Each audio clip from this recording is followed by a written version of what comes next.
Hello, everyone, and welcome to the Melvin C.C. Valenzuela podcast, where we explore real-world strategies for real-life success.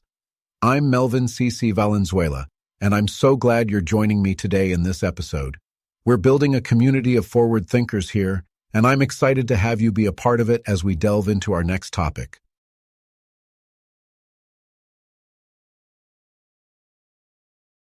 Welcome back to the podcast. Today, we're diving deep into a crucial aspect of healthy relationships: communication. We all have different communication styles, but some patterns can be detrimental to our connections. One of the most damaging communication patterns is criticism. Now, constructive feedback is important, but criticism attacks a person's character rather than focusing on specific behaviors. For example, instead of saying, "You always leave your clothes on the floor," try saying, "I feel frustrated when the clothes are left on the floor because it makes the room feel cluttered." This shifts the focus from attacking your partner's character to expressing how their actions are impacting you. Let me share a story from my practice. I was working with a couple, let's call them Sarah and David.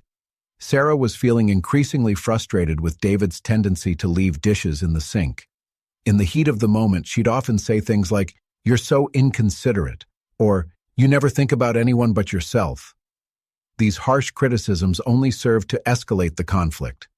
David felt defensive and attacked, making him less receptive to Sarah's concerns. It created a cycle of resentment and hurt that strained their relationship. During our sessions, we worked on identifying and replacing these critical statements with more constructive communication. Instead of focusing on David's character, we encouraged Sarah to express her feelings clearly and assertively. For example, instead of saying, "You're so inconsiderate," she learned to say, "I feel frustrated and overwhelmed when I see a sink full of dishes. It makes me feel like my needs aren't being considered." This shift in communication made a significant difference. David felt less defensive and more willing to listen to Sarah's concerns.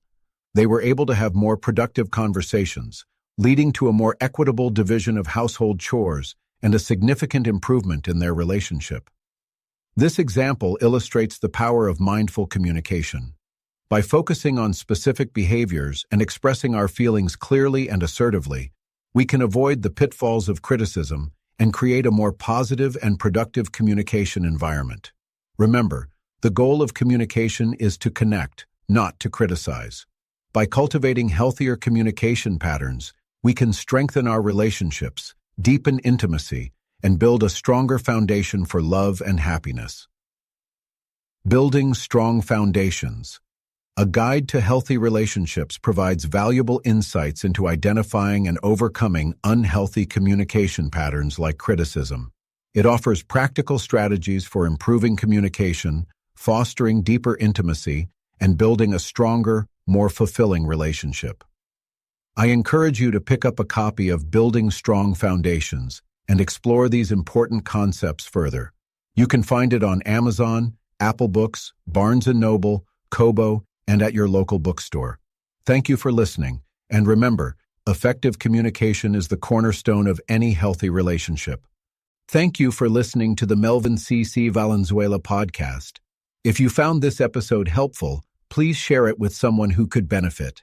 And don't forget to subscribe for more valuable insights. You can find us wherever you get your podcasts. Now, it's time to put these strategies into action. I'm confident you'll see positive results. Remember, growth is a continuous journey, not an event. Embrace it and always grow forward.